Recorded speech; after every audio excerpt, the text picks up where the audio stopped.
નમસ્તે વિદ્યાર્થી મિત્રો, હું છું રાજમેશ ગોસ્વામી. સ્વાગત કરું છું આપ સૌનું ટ્યુશન ગુજરાતીમાં. તો આપણા ધોરણ 10ના વિદ્યાર્થીઓ માટે વિજ્ઞાનના 5 માર્ક્સના આઈએમપી પ્રશ્ન આજના વિડીયો હું તમને આપીશ. ખૂબ જ મોસ્ટ આઈએમપી પ્રશ્ન પરીક્ષાની અંદર પેપરમાં મોસ્ટ ઓફ પ્રશ્ન ગેરંટીથી આની અંદરથી પૂછાશે. તો આટલા પ્રશ્ન તમે ખાસ તૈયાર કરી જજો ફ્રેન્ડ્સ. તેમાં પહેલું છે અરીસાનું સૂત્ર, બીજું છે લેન્સનું સૂત્ર. તો આ બે પ્રશ્ન તો ફ્રેન્ડ્સ તમને રેડી જશે, કેમ કે સ્કૂલમાંથી ટ્યુશન ક્લાસીસમાંથી તમને આ ક્વેશ્ચન રેડી કરાવેલા હશે. એના પછી છે ફ્રેન્ડ્સ ધાતુ ક્ષારણ એટલે શું, ધાતુ ક્ષારણ અટકાવવાના ઉપાય જણાવો.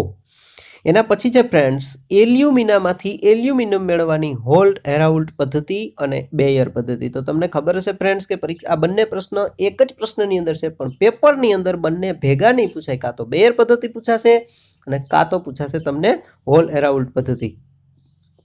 એના પછી મનુષ્યનું પાચન તંત્ર વર્ણવો, એમાં આકૃતિ વિના, આકૃતિ દોરવાની નથી, આકૃતિ વગર પાચન તંત્રની પ્રોસેસ સમજાવવાની છે.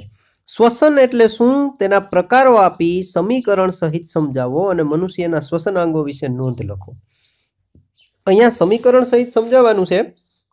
તો જારક અને અજારક શ્વસન એના પ્રકાર થાય, પણ મનુષ્યના શ્વસન અંગોની વાત આવશે ફ્રેન્ડ્સ, તો એ પ્રશ્ન તમારી અંદર મેચઅપ કરવાનો નથી. કાં તો તમને મનુષ્યના શ્વસન અંગો વિશે પૂછાશે અને કાં તો તમને એટલું પૂછાશે કે શ્વસનના પ્રકારો સમજાવો. એના પછી છે પ્રયોગશાળામાં ડાયહાઇડ્રોજન વાયુની બનાવટનો પ્રયોગ. ડાયહાઇડ્રોજનની જગ્યાએ H2 આવે તો પણ આ જ પ્રશ્ન લખવાનો છે. ડાયનો મતલબ થાય 2. સલ્ફરના નિષ્કર્ષણની ફ્રાસ પદ્ધતિ અને સલ્ફરના 2 ગુણધર્મો આકૃતિ સહિત. આ પ્રશ્ન ખાસ કરી જજો, ફ્રાસ પદ્ધતિવાળો, જેમાં આકૃતિ પણ દોરવાની છે અને સલ્ફરના 2 ગુણધર્મો આપવાના છે. વનસ્પતિમાં શ્વસન પ્રાણીઓ કરતાં કેમ જુદું પડે છે, વનસ્પતિના મૂળ અને પ્રકાંડમાં થતી શ્વસન ક્રિયા. આ પણ એક અગત્યનો પ્રશ્ન છે, તો આ પણ તૈયાર કરી જજો મિત્રો. પોષણ પદ્ધતિ એટલે શું, સજીવોમાં ખોરાક મેળવવાની જુદી જુદી પદ્ધતિઓનું સવિસ્તર વર્ણન કરો. પોષણ પદ્ધતિ એટલે શું અને ખોરાક મેળવવાની જુદી જુદી પદ્ધતિઓ.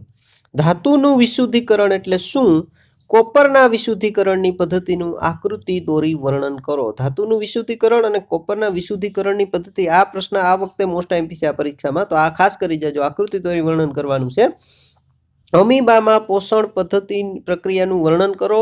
અમીબામાં પોષણ દર્શાવતી વિવિધ અવસ્થાની આકૃતિ. આ તમને ખબર હશે, પેલી 4 આકૃતિઓ આપણે દોરીએ છીએ, ખોટા પગ ફેલાવે, ખોરાક ખાય, બધું.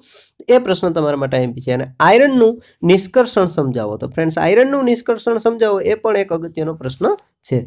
એના પછી છે વિદ્યાર્થી મિત્રો 15મો પ્રશ્ન કે મનુષ્યના પાચન તંત્રમાં ઉત્પન્ન થતા કોઈ પણ 5 ઉત્સેચકોના નામ, ઉદ્ભવ સ્થાન અને કાર્ય જણાવો. મનુષ્યના પાચન તંત્રમાં જે 5 ઉત્સેચકોના નામ એ કઈ જગ્યાએથી ઉત્પન્ન થાય, જેમાં થાઇરોક્સિન છે, પેરાથાઇમિન છે, ઇન્સ્યુલિન છે, અને એના કાર્ય કહેવાના છે તમારે.